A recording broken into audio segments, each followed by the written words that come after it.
Bonjour à toutes et à tous, je suis John Sander et aujourd'hui petite vidéo mise au point concernant l'avenir de la chaîne et les uploads tout simplement de vidéos. Puisque vous avez pu le constater, ça fait quelques mois maintenant que je n'ai pas mis de nouvelles vidéos en ligne, tout simplement parce que j'ai perdu une partie de la motivation que j'avais pour Cardfight Vanguard et surtout une partie du plaisir que j'avais quand je jouais au jeu. On va pas se le cacher, depuis que Bushiroad a fait son reboot, l'RV c'est vraiment une catastrophe je trouve en termes de mécanique, en termes de design, en termes de sortie, en termes de tout, en fait, l'RV, c'est vraiment nul à chier, on va pas se mentir. Et donc, j'avais perdu vraiment la motivation en ce qui concerne le jeu, en ce qui concerne les sorties, en ce qui concerne les nouveautés. Même jouer, ça ne me plaisait plus tant que ça. J'ai revendu énormément de decks.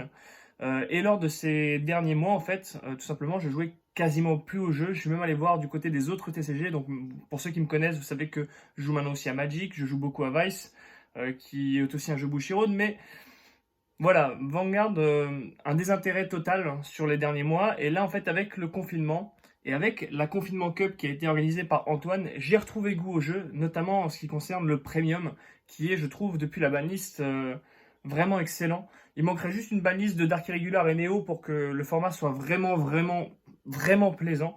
Ces deux decks Trust le haut du panier, enfin vraiment les tops de tournoi, ils sont vraiment un peu dégueulasses. Mais sinon, le format est vraiment cool et on a vraiment une grande liberté de build. Et on peut trouver vraiment des decks intéressants à jouer avec et à jouer contre aussi. Donc vraiment, j'ai retrouvé un peu un regain de plaisir à jouer à Vanguard avec ce format premium, alors qu'avant, j'étais vraiment frustré par le format standard et parce que c'est devenu. Avant, il y avait Murakumo qui était proprement dégueulasse. Maintenant, il y a Narukami avec Jagishot. Vraiment des decks contre lesquels j'aime vraiment pas jouer et qui me frustrent au plus haut point parce qu'on a vraiment l'impression de rien faire, de se prendre 1000 attaques et à la fin le mec a 10 de main.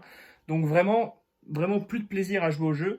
Et là maintenant, en fait, je relativise un peu. Je commence à rejouer un peu en standard comme en premium et à retrouver un peu la motivation. Donc vous allez avoir sur la chaîne de nouvelles vidéos, et c'est là que je voulais en venir, de nouvelles vidéos sur le premium, de nouvelles vidéos sur le standard.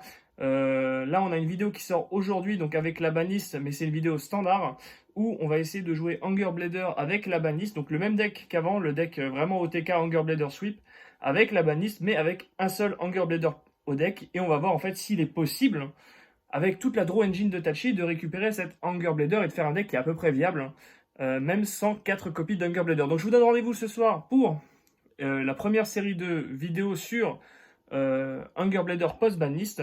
Et ensuite, on se retrouve sur la chaîne pour des decklists, des deck profiles, du standard, du premium. On va aussi essayer de vous jouer un peu d'Astral Force, mais c'est très compliqué avec le confinement. Donc, c'est très compliqué de récupérer les boîtes. Il faut acheter vos cartes à l'unité, sinon les boîtes, c'est un peu compliqué de les récupérer. Mais voilà, tout ça pour vous dire qu'on reprend les vidéos et qu'il y aura du contenu très prochainement sur la chaîne.